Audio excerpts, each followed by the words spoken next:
Um, okay. So, I was just in Delaware visiting relatives. I can't fucking talk. Oh my god, how am I gonna read 2 goddamn chapters? They're kind of short, so I'm gonna try to read 2. We'll see what happens after 1. Okay. Yeah, alright. We're good? Okay. Chapter 16. There was a request on my Tumblr to do the Southern Belle voice, so I'm gonna start with Southern Belle and then see where it goes. I like doing the Southern Belle voice. Okay. The days drifted by. We were getting to the end of the school year, and today seemed like just another day. Today? Today! Like, wait a minute, isn't this supposed to be, like, in past tense, and you write today? You fucking idiot, Jesus. My mom was in town and didn't have a job in the area anymore, so she let me take her car with the impression I was on my way to school. Okay, what's that mean? Like, you're gonna go dick around? Abby and I picked up Davis on the way for the 3rd day in a row. Only this time we felt like exploring the surrounding area instead of going to school. If you've lived in a certain area all your life, I wouldn't say you explore the area. I say you fucking dick around. You don't, like, what are you exploring besides, like, parts unknown? And the 3rd day in a row, like, I don't understand where this is coming from. Oh, Jesus, fuck. Where do you want to go, Davis? Abby asked. He replied, I want to go to space. Oh my god, I fucking hate Davis. Like, I hate him, but I feel sorry for him that he thinks James is his friend. I laughed and replied, anywhere in the general area? Davis said he wanted to go to the local park, but we wound up heading to a park we hadn't been to before, which required we take the highway. So, like, why did you even ask Davis where he wants to go? Like, you just are completely like, fuck you, Davis. We're going to a park that we do not know where it is yet, so that is why we are taking the local highway to get there. It was such a very... Oh no!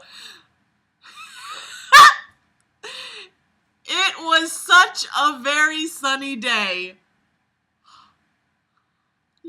I hate you. I hate this book. I hate it. But I have to finish it. We drove with the windows down and we laughed as we listened to the most absurd music. What does that mean? Sorry. Davis did such a hilarious impression of every other singer we heard. Oh, great. Must have been funny. I wonder if we're going to see that. Probably not. We arrived at the unfamiliar park. The unfamiliar park? Oh, God. And tried the games they had installed there. Installed? One of them being a weird chain frisbee game. Descriptive enough for you guys? Do you know what a weird chain frisbee game is? Excuse me, I don't know why I'm coughing like crazy. I imagine it was you imagined, but you can't keep up tenses for shit. I imagine it was popular to have been installed in the ground with cement. I just hadn't heard of it. What the fuck are you talking about? How many times have I said that in this whole sequence? Like, how many times have I asked, metaphorically, what the fuck are you talking about, Greg? Because nobody goddamn knows. Davis found a paperboard sheet stapled to a tree. It was asking, why would you staple something to a tree? Like, at a park, don't you think they'd have, like, a cork board or something? It was asking for everyone who saw it, to sign it, so the person who posted it could come back and take it to their local politicians to have their favorite drugs legalized. Okay. It kind of seemed like a careless way to do it, as it was nowhere near as controlled or legitimate as it would seem if they just went door to door. I don't know if I'm just tired or what, but I don't know what the cock he's talking about. We entertained ourselves by writing down names like Dick Wood and Harry Johnson. Greg's such a moron. He put Dick Wood and Harry Johnson in quotes instead of Dick Wood, close quote, and open quote Harry Johnson. Ha ha ha ha! Penis! And whatever other childish thing we could think of. Jesus, I'm sorry. I don't know why my throat is like bothering me like crazy. We definitely got a couple of laughs out of the names we came up with. Well, sounds like that was implied as fuck, dumbass.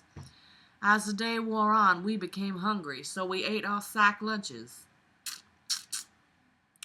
Davis normally bought the school-issued lunch, so we shared ours with him.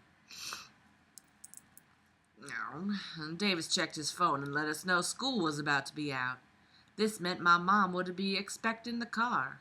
Oh, really? That's what that meant? Thank you for telling the readers. This is what it meant, readers, in case you're so dumb you cannot figure that out or use context clues. Well, that whole little interaction was just, like, at the park, like, was just fucking boring as balls.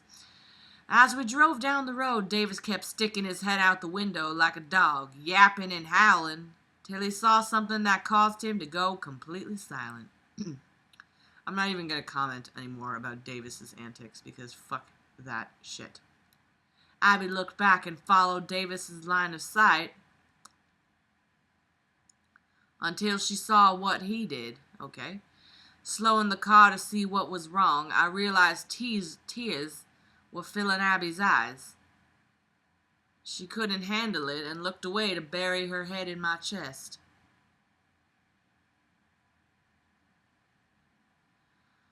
What they had both seen was a man who had literally just jumped over a bridge that crossed over the freeway we were about to merge onto.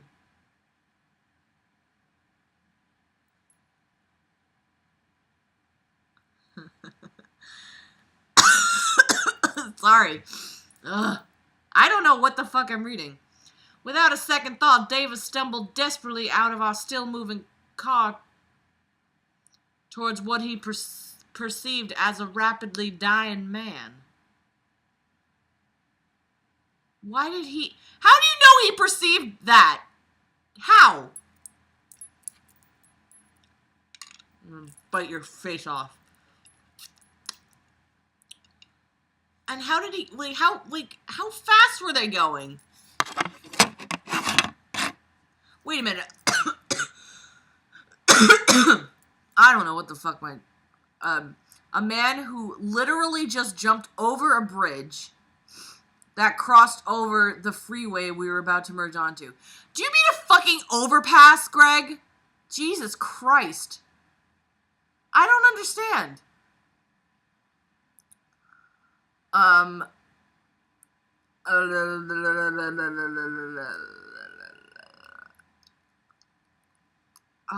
am befuddled.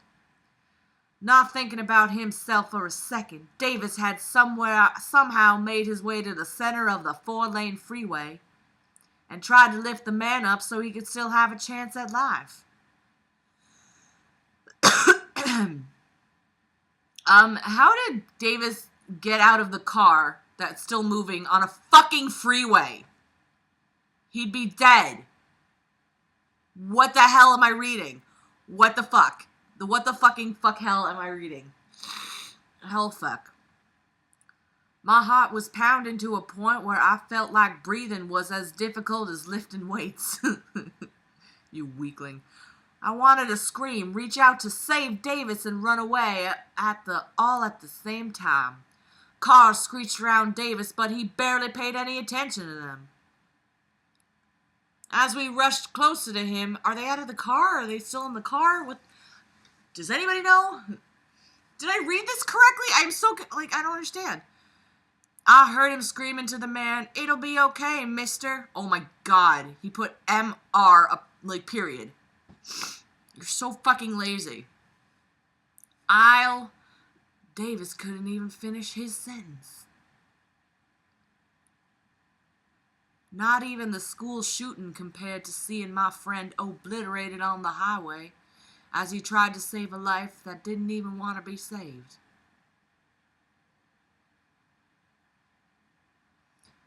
Okay?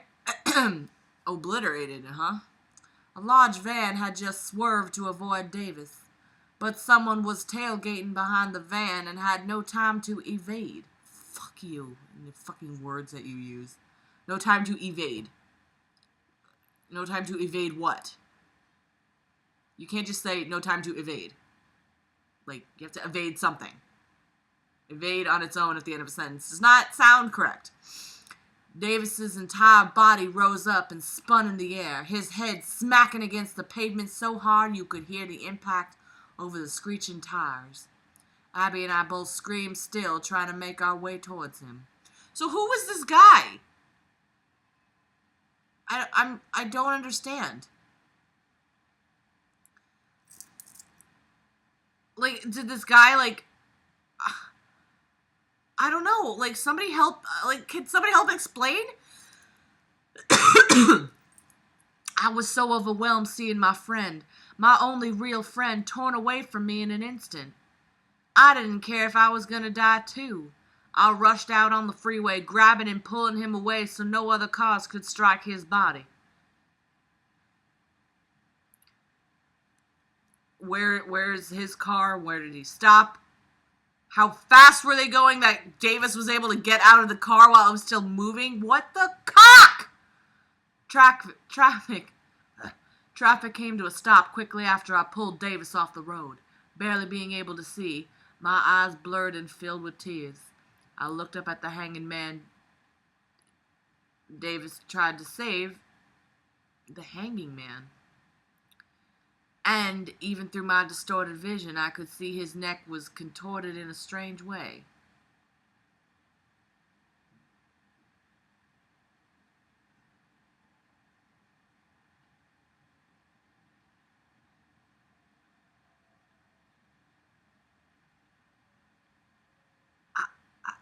I just, like, the hanging man, what, like, what?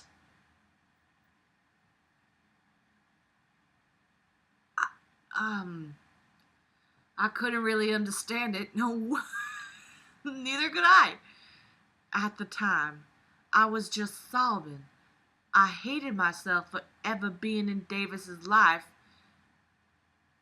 because I knew if I never even met him, he'd likely still be alive.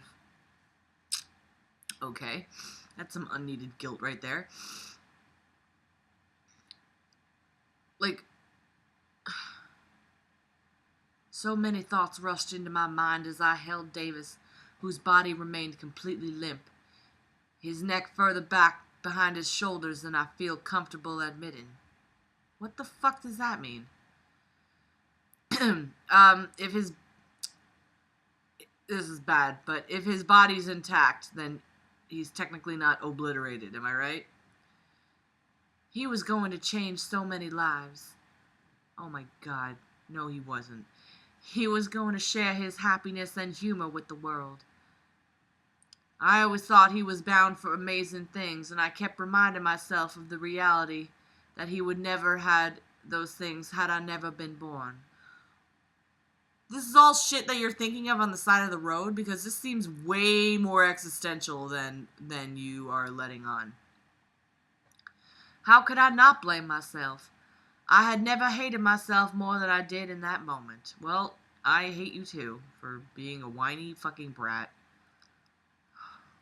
Anybody calling the police? Like, what's going on? Abby sat by me on the side of the road, and we both sobbed long past the ambulance arriving. I overheard one of the ambulance workers saying the rope the man was hanging by had snapped his neck in the fall and was impacted by a passing truck before Davis even got to him. Like,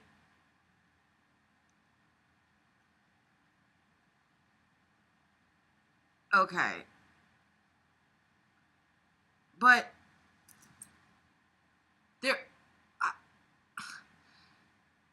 he jumped over I'm going back because I still don't understand. All of a sudden, like, this guy, like, hangs himself on a bridge. Where's the bridge in comparison to where the car is? How I just don't know. I just don't know what any of these fucking words mean. Had Davis successfully gotten him down, there wouldn't have been much of a chance of a life for the man anyway. Abby and I had to endure them telling us David had also died almost instantly when his head smacked against the road. Why the fuck would ambulance people tell their friends that? Why the fuck would they do that? They would take him to the hospital. They were telling us we were holding a boy who had passed long before they arrived. No, they wouldn't tell you that. I couldn't stop crying. Well, yeah, we get it. That's like number 5 of you telling us that. No matter how hard I tried, one of my only friends was erased from my life, from the world itself, in an instant. After they took Davis away, I walked back to the car and laid in the back seat. Abby tried to talk to me, but I couldn't say anything. I just cried softly to myself. She grabbed the keys out of my pocket and drove me to Davis's house. I envied her in a way, for not knowing Davis as long as I did. For not being able to hurt as much from the loss of him. As every day I was around him, I missed him that much more now that he was gone. Oh my god. You totally just fucking, somehow, I don't know how you did this, Greg, but you totally just changed tenses from past to fucking future. He had made a place for himself in my heart, and now all that was left was a sad, shadow-consumed hole. Okay. Abby knew we had to make sure the hospital had called Davis's parents about what happened, but as we arrived, their cars were both still in the driveway.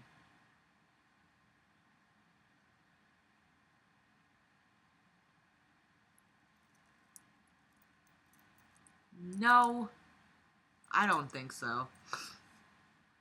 Oh, God. Oh, this is so stupid. Oh, I couldn't walk, so I just sat outside our car, leaning up against the back wheel as Abby approached their front door. She rang the doorbell, and Davis's mom answered. Davis's mom, oh my God, carried a smile for only a moment until she realized both Abby and I were crying.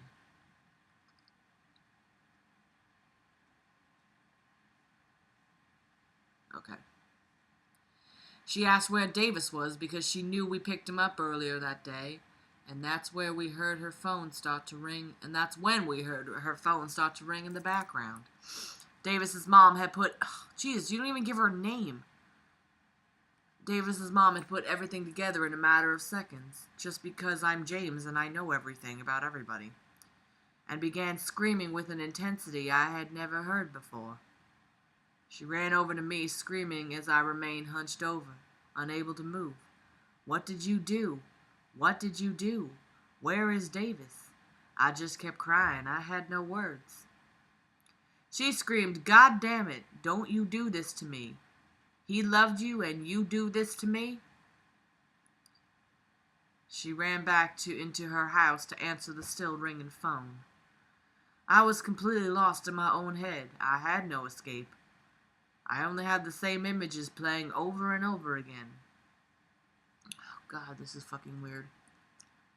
I felt powerless and I couldn't stop saying I hate you to myself over and over in my own mind.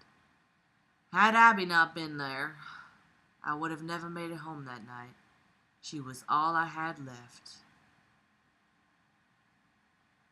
I feel like it's... that's the end of the chapter. I feel like I feel like Greg killed off Davis to, like, just make it about him and Abby. Like, why else do you need to kill off your best friend? In a horrific way. But who also is able to get out of a car going, like, 65 miles an hour on a highway. I don't know. I'm still so confused by that. I'm gonna go back to, dramatic voice for this chapter. Let me see how long it is.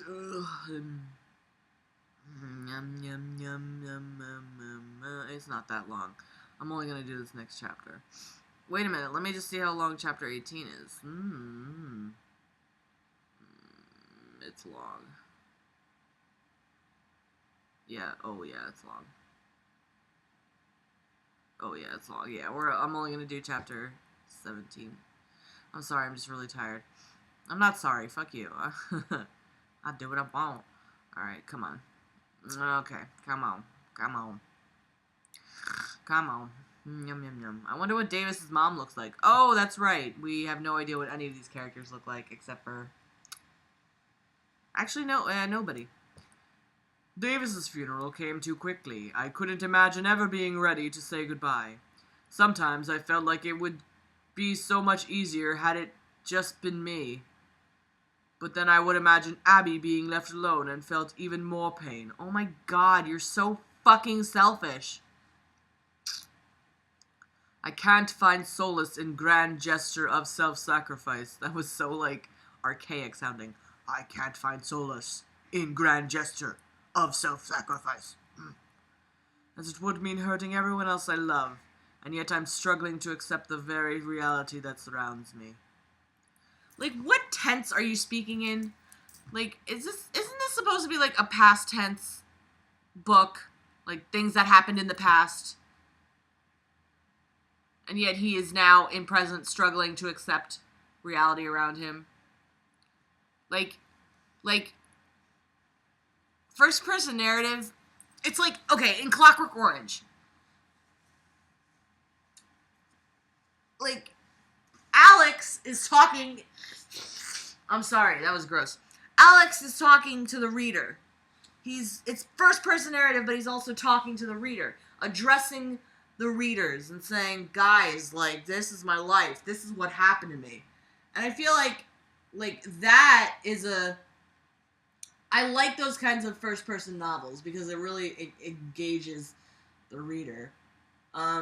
This is just not engaging the reader because I don't know, why the fuck he's telling us this. I don't know if this is, like, present or future or, like, just a recount of his goddamn life. But I did write a lot of my book today, so I'm very happy about that. I didn't want to say anything at his funeral, because I'm a selfish fucking brat. Excuse me, I could barely even manage to sit in the back with Abby and my mom. I found myself looking down at the floor, drowning in my shame. Every other word spoken at the funeral only made me hate myself more. Oh my god, you are so full of pity. You are a pity party of one, and shut the fuck up sometimes. Oy. The cries of his family members, listening to them talk about the amazing person I already knew him to be. I just wanted to lose consciousness so I wouldn't have to endure my self-loathing any longer. Oh, I wish I didn't have to endure your self-fucking-loathing anymore. Ugh, you're a pain in my ass. But I had earned this torment. I had earned the disgrace I felt. Okay. It was time for his mother to give a speech. I couldn't bear what I was about to hear, but you can't deafen your ears as simply as you can close your eyes, and even if I could, I was more than willing to hear her curse me.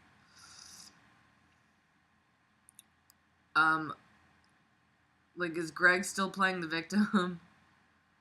I deserve to know how much Davis's mom hated me for being in her son's life. It was only right that I would be reminded I was the reason Davis left this world far too soon.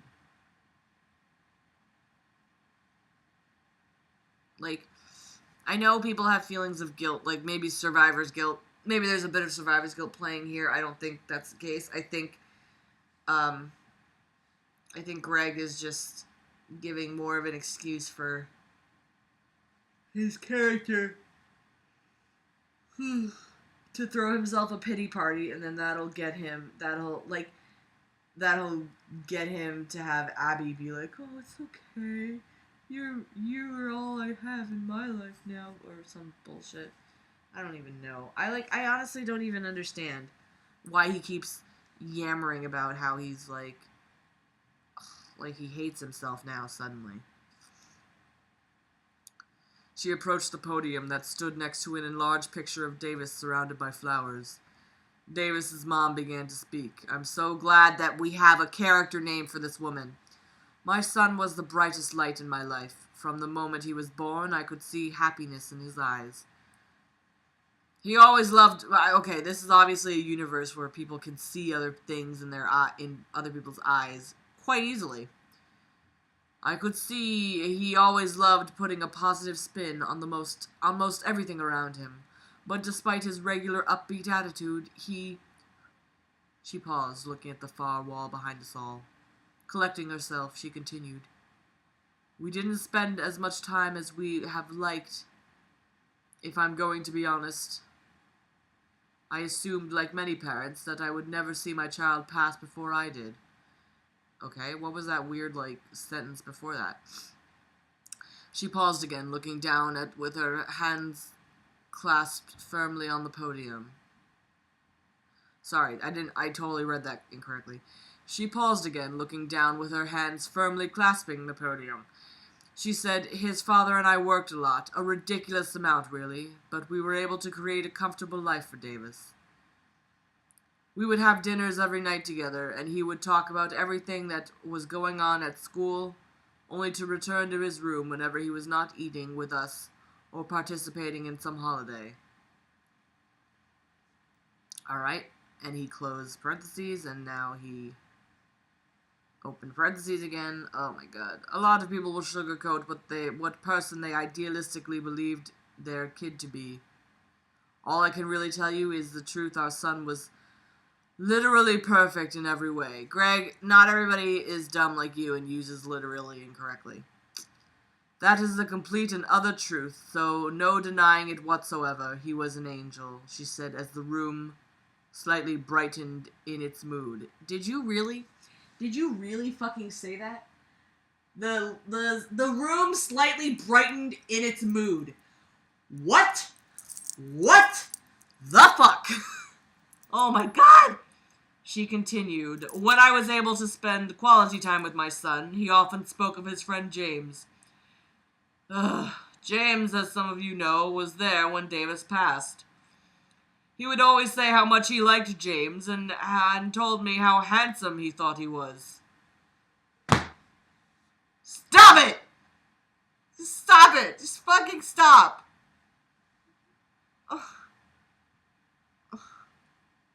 Why are we talking about James in a goddamn fucking eulogy? Why are we talking about how handsome James is in a goddamn fucking eulogy?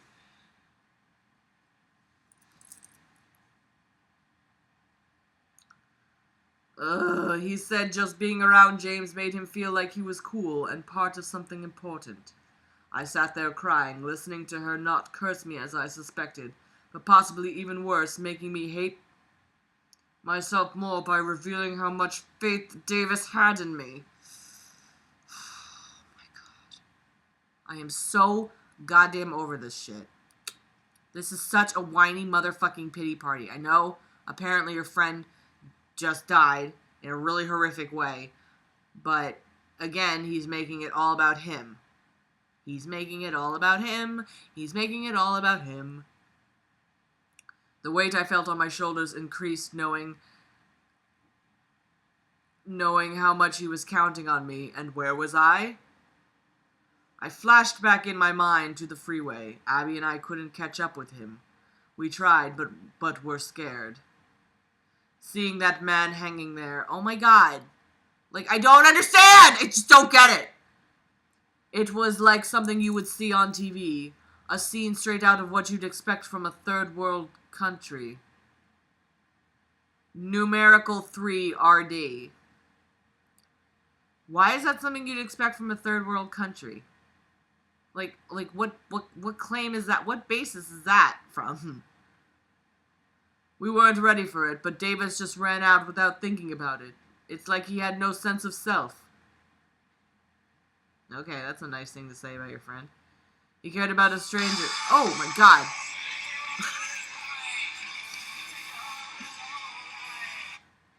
Hello? What's up?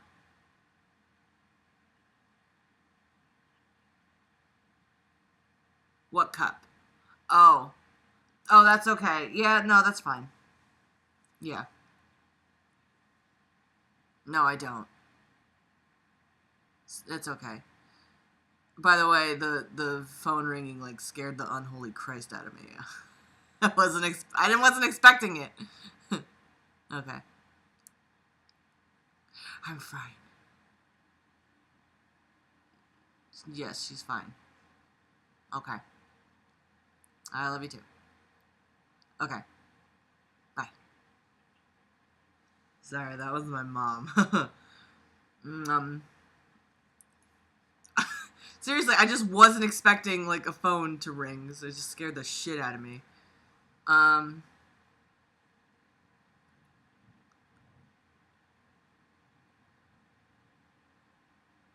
Where the hell was I? He had no sense of self. He cared about a stranger more than himself, while Abby and I were crippled by the impossible choices we were faced with. Oh, I forgot that Abby even fucking existed, because, like, Jesus Christ, she is exactly like you in every single way, James. It was only when Davis was hit that I was willing to put my life on the line, and what did it matter? It was already too late. Stop with the fucking pity party. All because someone who gave up on the world and wanted to show them what he felt about it in one final act decided to foolishly do to others what others had done to him. The man who jumped from the bridge blamed the world, and in that act he caused a heart that was good, that pounded like a mighty drum, the heart of my friend Davis, to cease its song forever.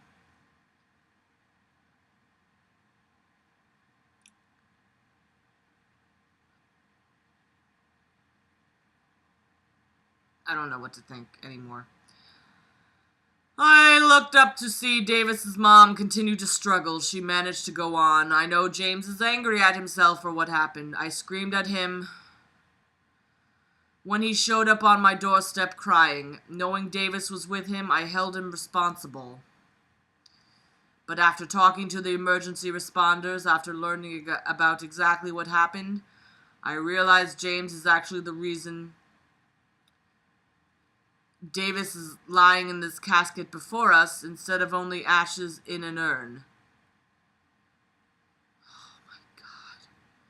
He risked his life to pull Davis off the highway. That act of selflessness made me better understand why Davis looked up to James.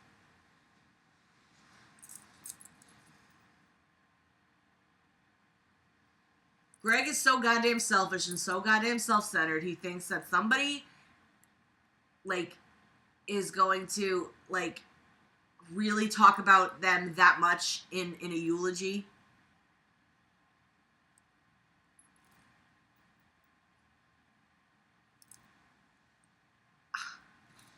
This book just keeps sucking out loud. Every day. Every day I write the book. It just sucks even more. Ugh. Abby squeezed my hand, hearing what Davis's mom had to say. I was still shaking and grief-stricken. Oh my God, that's so fucking implied! We know! Despite his mom trying to relieve me of the guilt I felt. Ugh! God! Abby leaned over. Show, don't tell! See? Do you see why Greg is just, telling the audience so many stupid things that either they already know or that they can infer themselves? Abby leaned over to me and said, I love you, James. I always will. Tears continued to run down my face. Davis's mom could see this too. Because he's all the way in the fucking back of the church. She can see it. And he knows that she can see it. Why? Tears ran down her face, almost in sync with mine. She stepped down the stairs by the podium and walked over to me. I stood up, still looking down, and consumed with shame. Oh my God, stop with the fucking pity. It's making me hate you even more.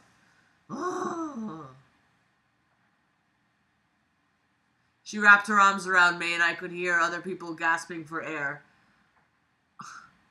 I assume this moment was overwhelming, for most everyone, but it was hard to think about much of anyone over the constant self-loathing screams saturating my mind!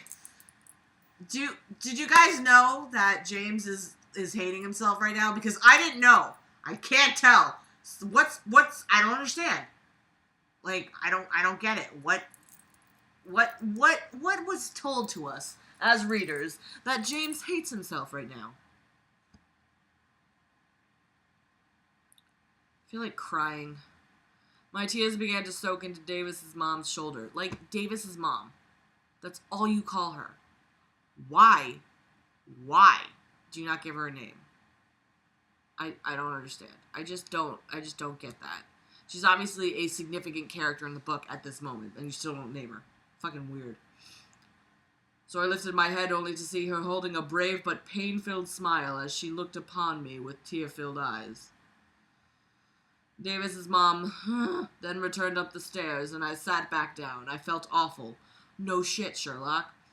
But I could feel a small weight lifted, like I was just about to be crushed, but was saved by a single embrace. Oh, you're so deep, Gregory. You're so deep.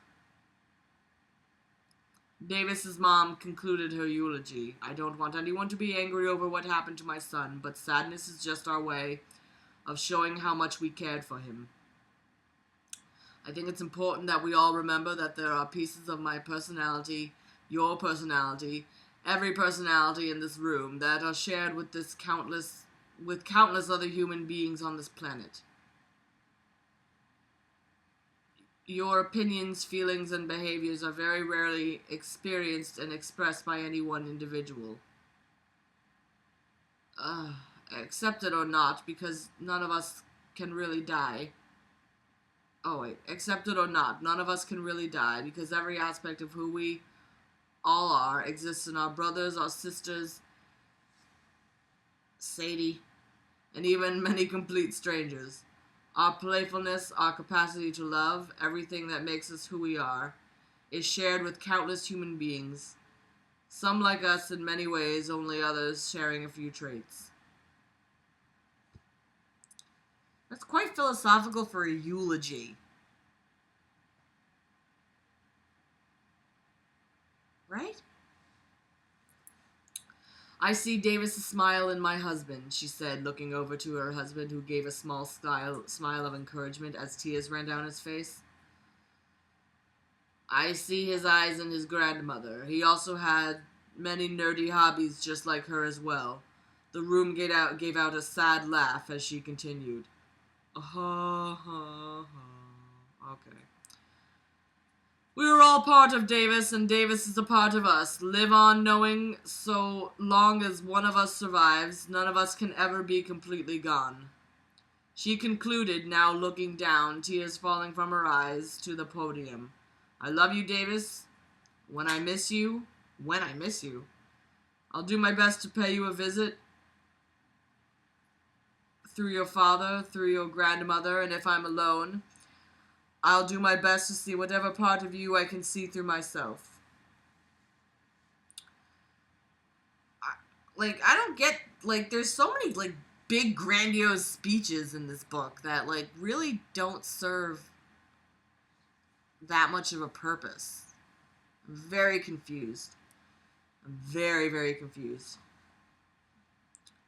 And I feel like a mother who just lost her teenage son. I mean, I don't know. People all grieve differently, but I don't know if she would be all when I try to visit you, are you, really? Are you kidding me? After the service, Davis's mom approached Abby and I and hugged us. She repeatedly reminded that I was one of the best parts of Davis's life, and that he would want me to be happy. She saw how much I was crying, how wrecked I looked. I couldn't really say anything to her. All I could do was hug her back and listen. Oh my God. Oh, Jesus. Oh, God. Is James finally over his fucking pity party? Davis's father also approached me, putting his hand on my shoulder, and only said, "You know, He started crying and couldn't even finish saying what he wanted to say. I replied, saying I'm sorry, and he hugged me as if we were holding each other up.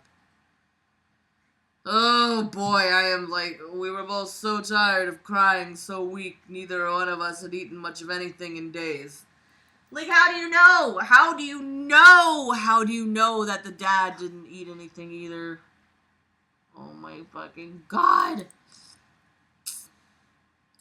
My mom remained silent the entire funeral. She was supportive but tried not to get involved because she didn't know how to process everything that had happened. Because she told you that?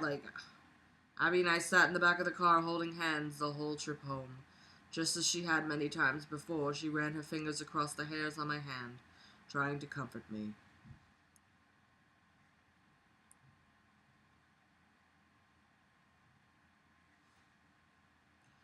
When we arrived home, I went in my room with Abby. She closed the door, and we rested in bed the remainder of the day in silence.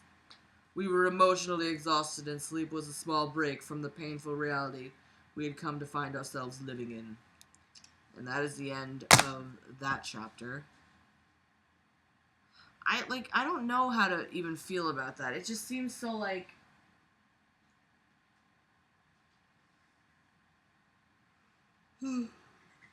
it seems so out of nowhere. But, how is the reader really supposed to feel? We've only seen, 1.5 sides of Davis. We're not really emotionally attached to him, like James apparently is. But, James only saw him as, an outlet that would make him laugh. There was really no other qualities about it. So, why, it just seems so... It seems far too grand of a gesture that all this is being placed on Davis, and there's been this importance placed on Davis that comes out of nowhere to the reader. It's kind of jarring, truthfully, but it's Greg writing it, so what the hell does he know? Mister, I haven't read a book in 14 years, and I'm proud of that. It's fucked up. I'm going to bed. I don't know if I even want to take my clothes off. I'm so fucking tired. So that's what I'm gonna do. Good night, bitches.